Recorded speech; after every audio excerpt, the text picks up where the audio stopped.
Your experience is coming out of your feelings. And you do have a creator who is loving. So that's the truth. So any questions about anything? I'd love to hear comments, just any thoughts that may have come up for you when I was saying this. Any resistance come up in any way? Yeah. I think sometimes the reason we sit here with that blank look on our face is because it is so simple and we've been taught that it's so complicated. Mm-hmm. It's like sort of sometimes you're in a state of shock because you're going, how can it be that simple? Right. I have something written here that says, something so scary can be so easy. Just looking at it and it's gone. I mean, well, think about it. That was really a scary thing too. If you were an infinitely intelligent creator, wouldn't you, if you wanted to get someone to change or to have a new perception, wouldn't you ask them to do something that was simple, easy to do, and totally within their capabilities right now? No saying God would ask you to do something you had to prepare yourself for. It'd be a lot easier to ask you to do something that you could do from right where you are. I'm not trying to improve myself so that I can be loved by someone. I'm not trying to prepare myself for God. If you love me, you can accept me as I am right now, right? Mm-hmm.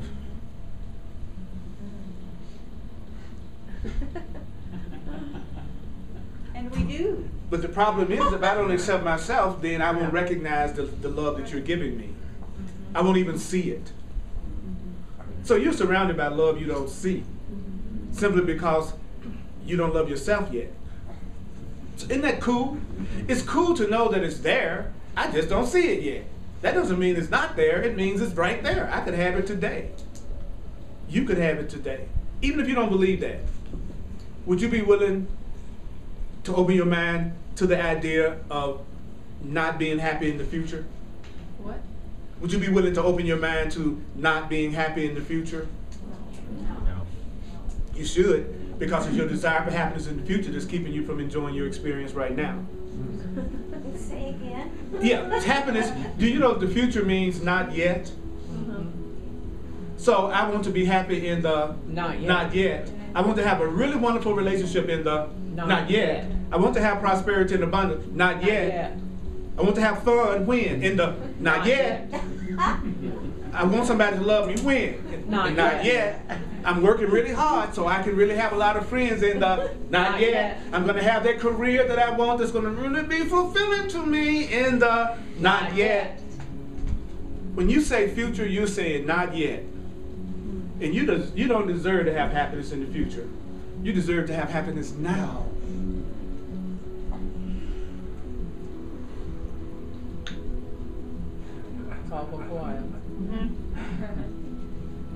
Do you know what not yet is? Not yet is, okay, here I am here, right? And then I'm going to have happiness here. Got it? Here I am here. I'm going to have happiness here. Uh-oh. What happens in this space? What happens in this space between your desire for happiness and your happiness? All the stuff you're going through now. This is the period that you punish yourself and deny yourself until you think it's okay to have it. So every time you say you want happiness in the future, you're creating a period of time that you're not. Another one of those simple things you were just saying. Everybody's perfectly capable of understanding, including me, what I just said. Yeah, but we're so trained, we're so programmed to look forward in the future that when someone says, like what we just heard, it go, huh? That's why it's so important to acknowledge yourself for what you already have and you allowed yourself to have. Thank you. That's why I said at the very beginning, it's about acknowledging yourself for being instrumental in the fact that you're having any kind of happiness right now. Because it's until a person starts to connect their peace with themselves that it begins to happen. So, anyone else? Yeah, so, and I've asked you this before. What did I tell you? Because like I'm seeing for me that I want more of this peace. I want more of this alignment with my source. I want more of this. And then so then like you know I've asked you like you know why I keep getting tripped up, and then you're like, well, it's the ego. The ego keeps, you know. Okay, so let's make tonight relevant. Why? It's the interpretation of yourself that you have. It's the interpretation of the situation that you have. It's your belief system that's creating the pain that you're going through right now. It's your interpretation, right? Right. Okay, so if it's your interpretation that's causing the lack of peace, then what do you need? A new interpretation. Okay, and that means an interpretation you didn't make up. Don't you make up any of your interpretations. The interpretations of love have already been given us, and not just in this book, but in many, many books, and many, many paths. It's already been given us. That's what's so funny. Everything we want has already been given to us. We just have to accept it, which means, are you enlightened enough to accept an answer that you didn't think of? Yeah. Are you enlightened enough to accept an answer that you did not think of? Because as soon as you're ready to accept answers that you did not think of, then you'll have the peace and the happiness that you're seeking. You are not the one. I am not the one who can come up with the answer. We're the ones who make the problem. But we can receive the answer and we can use the answer. But you're not the one to make it up. So that's why I tell people all the time, it doesn't have to be the Course in Miracles. It doesn't have to be the Course of Love, but get a friggin' path. Don't sit around and saying, I am going to enlighten myself. I'm going to come up with the truth on my own without any kind of guidance, any kind of higher knowledge, anyone greater than me. I'm going to figure it all out. That is the path of the ignorant person, the person who hates themselves, who doesn't want to be happy. The same state of consciousness that created my problem is certainly not the same state of consciousness that's going to solve it.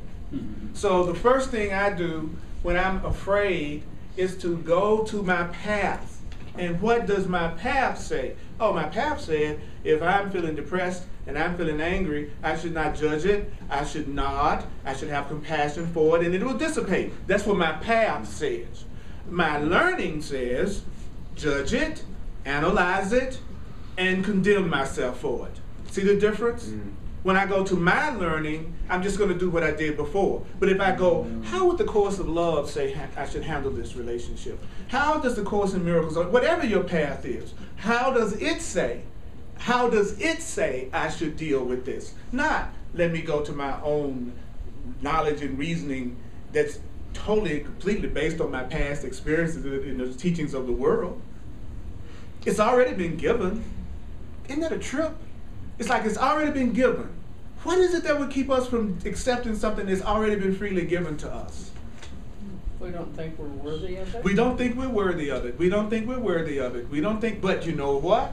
You do. You think you're worthy of it. How do you know that you think you're worthy of it? Because you're here. Because you have it. It's in a physical form. Not the only form. How do you know if this is your path? It speaks to you and you want to do it. How do you know if something isn't your path? You don't want to do it. It's not really complex. How do you know the Course in Miracles is not truly your path? You haven't read it. You haven't studied it.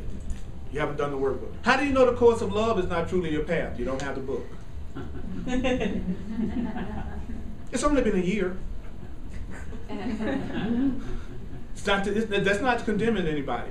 I'm not judging anybody. I'm not coming down on anybody. I'm just saying get real. You can't really be serious about something that you don't really want to study. So what does that mean? Find the path that you're inspired to do. The path that moves you. The path that you will get up in the morning and do. The book that you will read. The exercises that you will do. Don't let your ego get you on a path. If your ego gets you on a path, you know your ego has you on the path that you don't do. Because then all you do is judge yourself for not doing it. So it just becomes something else you add to the rest of the things that you feel like you're not doing good enough, or well enough, or consistently enough. There's so many people who claim to study these things who it's obvious it's their ego that brings them to the class. Why? Because it has not moved them to the point that they would go, you know what, regardless of whether I ever see Earl again, I'm going to get this. I'm going to do this, I'm going to read this, and I'm going to study this. Then what I do is coach you, support you, validate what you're doing, maybe help give you some clues as to how you could do it better, but I could never substitute for your dedication to your own path, ever. You'll never get it coming to listen to me. But I can sure support you in getting it. So I would like you to, not tonight when you leave, and not in the spirit of judgment, but I'd like you to really get real with yourself and say, am I just jabbing, or am I really sincere about changing my perception and changing my mind? Am I complaining all the time? And am I complaining more than I'm studying? Am I complaining more than I'm reading? Am I complaining more than I'm applying this to myself? Am I spending hours and hours talking to people about my issues? What if I am? Then you're not sincere yet about getting out of the situation that you're in. You're in the punishment phase. You're punishing yourself.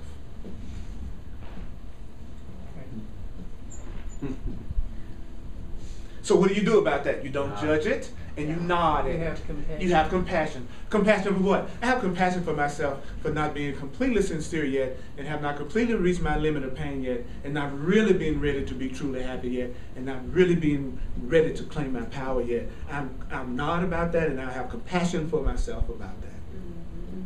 That's what you do. But just tell the truth. So then you go, what would it take for my path to show up? What would it take for my spiritual path to show up? What would it take for the thing that inspires me to practice the truth to show up? Because I haven't met it yet. It is not the thing I'm doing right now. It is not the things I'm involved in right now. How do I know? Because I'm not inspired when I think about doing it. I'm not enthusiastic about it. Not in judgment, not beating yourself up, just nod. Oh, okay, then I need to ask for what my path is to show up. Or make the decision that this is my path and now I'm going to do something that's symbolic of my willingness to change. Every day I'm going to read one subtitle. Every day I'm going to read 3 sentences.